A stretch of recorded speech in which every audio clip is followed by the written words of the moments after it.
السلام علیکم ورحمۃ اللہ وبرکاتہ۔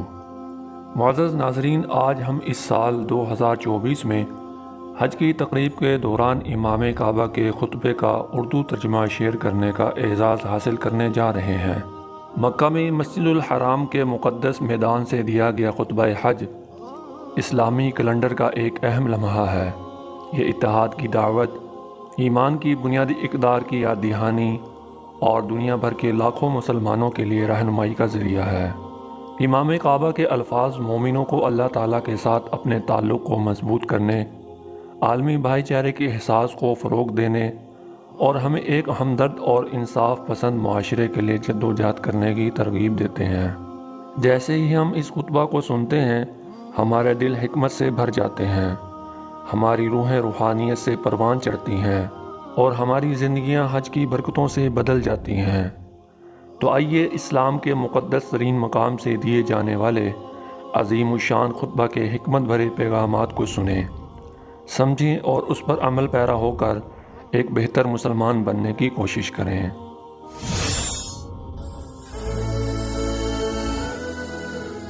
مسجد الحرام کے امام و خطیب شیخ ڈاکٹر ماہر بن حمد المائیکلی حفظہ اللہ تعالی نے خطبہ حج ادا کرتے ہوئے فرمایا کہ انسان کو تقوی کا راستہ اختیار کرنا چاہیے، یہی فلاح اور کامیابی کا راستہ ہے، اور ارکان اسلام کی پیروی کرنے میں ہی ہدایت موجود ہے، اور اللہ تعالیٰ اپنی ذات میں واحد ہے، اکیلا ہے۔ اللہ کی وحدانیت اور رسول اللہ صلی اللہ علیہ وسلم کی رسالت پر یقین اسلام کا پہلا رکن ہے۔ اللہ تعالیٰ کو مخلص ہو کر پکارنا چاہیے، اللہ تعالیٰ کی عبادت میں کسی اور کو شریک نہیں کرنا چاہیے۔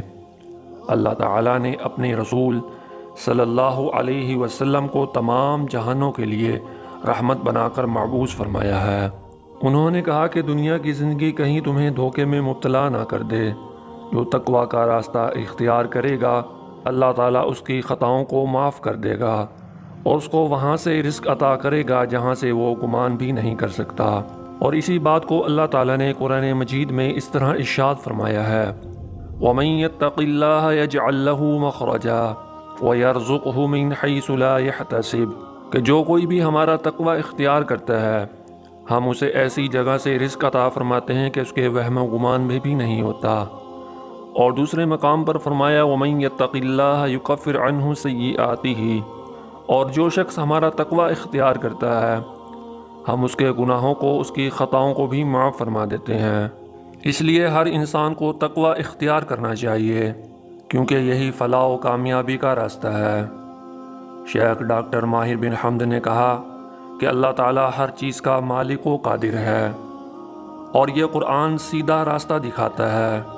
اللہ پر توکل کرنے والوں کو دنیا اور آخرت میں کامیابی حاصل ہوتی ہے۔ اللہ تعالیٰ نے قرآن مجید میں کئی مقامات پر ہمیں نماز قائم کرنے کا حکم دیا ہے۔ وَأَقِیمُوا الصَّلَاةَ، کہ لوگوں نماز کو قائم کرو۔ اللہ تعالیٰ نماز پڑھنے والوں کے گھروں پر رحمتیں بھی فرما دیتے ہیں۔ انہوں نے کہا کہ یہ بات ذہن نشین رکھو کہ اللہ کے رسول صلی اللہ علیہ وسلم پر جو قرآن نازل ہوا، یہ لوگوں کے لیے ہدایت ہے۔ جو شخص رمضان کے مہینے کو پالے، اس کو چاہیے کہ وہ پورے مہینے کے روزے رکھے۔ اگر صاحب استطاعت ہے تو اللہ کے گھر بیت اللہ کا حج کرے۔ اے مسلمانوں، زکوٰۃ ادا کرو، حقوق العباد کا خیال رکھو۔ اسلام کی بنیاد خیر و فلاح پر ہے۔ اسلام کسی کو نقصان پہنچانے کا حکم نہیں دیتا۔ انسان کو خیر کے راستے پر ہی چلنا چاہیے۔ کسی کی جان و مال اور عزت کے ساتھ کھلواڑ نہ کیا جائے۔ خطبہ حج میں انہوں نے کہا کہ مصیبتوں اور فساد سے دور رہو، کسی کو برے نام اور برے القابات سے نہ پکارو۔ قرآن مجید میں اللہ تعالیٰ ارشاد فرماتا ہے، وَلَا تَنَابَزُوا بِالْأَلْقَابِ، ایک دوسرے کو برے ناموں کے ساتھ نہ پکارو۔ امام صاحب نے کہا کہ جو ظلم کرتا ہے اس کی سخت پکڑ ہوگی۔ جو مومنوں کو تکلیف دیتے ہیں وہ کبھی بھی فلاح نہیں پا سکتے۔ قرآن مجید کی سورہ ہود آیت نمبر 102 میں اللہ تعالیٰ ارشاد فرماتے ہیں، وَكَذَلِكَ أَخْذُ رَبِّكَ إِذَا أَخَذَ الْقُرَىٰ وَهِيَ ظَالِمَةٌ إِنَّ أَخْذَهُ عَلِيمٌ شَدِيدٌ، اور آپ کا رب جب ظالم بستیوں کی گرفت کرتا ہے تو اس کی گرفت ایسی ہی ہوتی ہے، اس کی گرفت بڑی دردناک اور شدید ہوتی ہے۔ انہوں نے مزید کہا کہ کسی کی جان و مال اور عزت کے ساتھ کھلواڑ نہ کیا جائے اور کسی کو ناحق قتل نہیں کرنا چاہیے، رشتہ داروں کے ساتھ قطع تعلقی نہ کی جائے۔ امام کعبہ نے فرمایا کہ جس انسان کا اخلاق اچھا ہے وہ دنیا اور آخرت میں کامیاب ہونے والا ہے، جو ماں باپ کی خدمت کرنے والا ہے وہ بھی کامیاب ہوگا۔ والدین کا نافرمان نہ دنیا میں کامیاب ہوگا اور نہ ہی آخرت میں کامیابی حاصل کر سکے گا۔ جو رشتہ داروں کے ساتھ قطع تعلق کرتا ہے وہ اللہ کی رحمت سے دور ہو جاتا ہے۔ رشتہ داری توڑنے والا اللہ کی رحمت نہیں سمیٹ سکتا۔ شیخ ڈاکٹر ماہر بن حمد نے مسلمانوں پر زور دیا کہ فحش کاموں کو چھوڑ دیں، حیا کو لازم پکڑیں۔ اللہ تعالیٰ نے شراب، جوئے اور شرکیہ امور کو حرام قرار دیا ہے۔ شراب اور جوئے کے نزدیک نہ جاؤ، شراب پینے والوں کے تمام اعمال ضائع کر دیے جاتے ہیں، اس لیے مسلمان کو شراب کے قریب بھی نہیں جانا چاہیے۔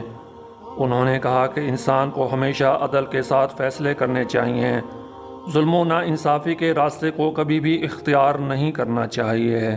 امام کعبہ نے کہا کہ سب سے اچھا وہ انسان ہے جو بیوی بچوں کے ساتھ حسن سلوک کرنے والا ہے۔ انسان کو بدگمانی میں مبتلا نہیں ہونا چاہیے۔ کسی مسلمان کو اپنے بھائی کی غیبت نہیں کرنی چاہیے۔ جب تم مردہ بھائی کا گوشت کھانے کو ناپسند کرتے ہو تو تمہیں غیبت بھی اسی طرح ناپسند ہونی چاہیے۔ شیخ ڈاکٹر ماہر بن حمد نے کہا کہ جو اللہ کے احکامات کی پابندی کرتا ہے اس پر رحمتوں کے دروازے کھول دیے جاتے ہیں، حج کرنے والے کے تمام گناہ مٹا دیے جاتے ہیں۔ جیسا کہ رسول اللہ صلی اللہ علیہ وسلم نے فرمایا کہ جو شخص حج کر کر لوٹا اور اللہ تعالیٰ نے اس کا حج قبول فرما لیا تو وہ گناہوں سے ایسے پاک ہو گیا گویا کہ اس کی ماں نے اس کو آج ہی جنا ہے۔ جیسا کہ پیدا ہوتے بچے کے سر پر کوئی گناہ نہیں ہوتا، اسی طرح جس کا حج قبول کر لیا جائے اس کے ذمہ بھی کوئی گناہ باقی نہیں رہتا۔ آپ صلی اللہ علیہ وسلم عرفات کے میدان میں گئے اور 2 نمازوں کو جمع کیا۔ آپ صلی اللہ علیہ وسلم نے عرفات کے میدان میں لمبی لمبی دعائیں کیں۔ عرفہ کے دن دعا کرنے کی بہت زیادہ فضیلت ہے۔ اس دن دعا کرنے سے اللہ تعالیٰ بہت سارے لوگوں کو معاف فرما دیتا ہے اور اللہ تعالیٰ اس دن دعاؤں کو قبول بھی فرماتا ہے۔ شیخ ڈاکٹر ماہر بن حمد حفظہ اللہ تعالیٰ نے فرمایا کہ میں فلسطین کے مسلمانوں کے لیے دعا کرتا ہوں۔ فلسطین کے مسلمانوں پر بے حد مظالم ڈھائے جا رہے ہیں، وہاں پر بچوں کو ذبح کیا جا رہا ہے، خواتین کی عورتوں کی عزتوں کو پامال کیا جا رہا ہے۔ خطبہ کے آخر میں شیخ ڈاکٹر ماہر بن حمد امام کعبہ حفظہ اللہ تعالی نے مسلمانوں سے اپیل کی۔ انہوں نے فرمایا کہ امت مسلمہ فلسطین کے مسلمانوں کو یہود کے ظلم سے نجات دلانے کی کوشش کرے۔ انہوں نے دعا کی کہ اللہ تعالی حاجیوں کو خیر و عافیت سے ان کے وطن واپس لوٹائے۔ معزز ناظرین، امام کعبہ کے اس پیغام کو مد نظر رکھتے ہوئے ہمیں کوشش کرنی چاہیے کہ ہم فلسطین کے مسلمانوں کے لیے زیادہ سے زیادہ دعائیں کریں اور ان کو ظالم کے ظلم سے نجات دلوانے کے لیے جو کچھ ہم سے ہو سکتا ہے وہ کرنے کی کوشش کریں۔ ہمیں امید ہے کہ آج کی یہ ویڈیو آپ کو پسند ضرور آئی ہوگی۔ اگر ویڈیو پسند آئی ہے تو ویڈیو کو لائک اور شیئر کریں۔ ہو سکتا ہے کہ آپ کی وجہ سے کسی کی اصلاح ہو جائے اور آپ کے لیے صدقہ جاریہ بن جائے۔ اور اگر اس طرح کی اصلاحی اور معلوماتی ویڈیوز آپ مزید دیکھنا چاہتے ہیں تو ہمارے یوٹیوب چینل بامقصد کہانیاں ضرور سبسکرائب کریں اور بیل کے بٹن کو آن کرنا نہ بھولیں۔ معزز سامعین، کیا آپ کو کبھی حج کرنے کی سعادت نصیب ہوئی ہے؟ تو آپ کا تجربہ کیسا رہا؟ آپ حج کے بارے میں کیا جاننا چاہتے ہیں؟ اپنے سوالات اور تبصرے نیچے کے کمنٹ سیکشن میں ضرور درج کریں۔ آخر میں ہم آپ سب کے لیے دعا کرتے ہیں۔ دعا میں شامل ہونے کے لیے کمنٹ میں آمین ضرور لکھ دیں۔ یا اللہ، تجھے تیرے تمام اچھے اچھے ناموں کا واسطہ، جن لوگوں کو ابھی تک مکہ مدینہ دیکھنے اور حج و عمرہ کرنے کی سعادت نصیب نہیں ہوئی، اللہ تعالیٰ ان سب کو اپنے گھر کی زیارت نصیب فرما۔ ہمیں ان لوگوں میں شامل فرما دے جو اگلے سال حج کے لیے جائیں گے۔ آمین ثم آمین۔ ملیں گے اگلی ویڈیو میں، تب تک کے لیے اجازت دیجیے۔ اپنا بہت سا خیال رکھیے، ہمیں بھی اپنی دعاؤں میں یاد رکھیے۔ فی امان اللہ۔ اللہ حافظ۔ السلام علیکم ورحمۃ اللہ وبرکاتہ۔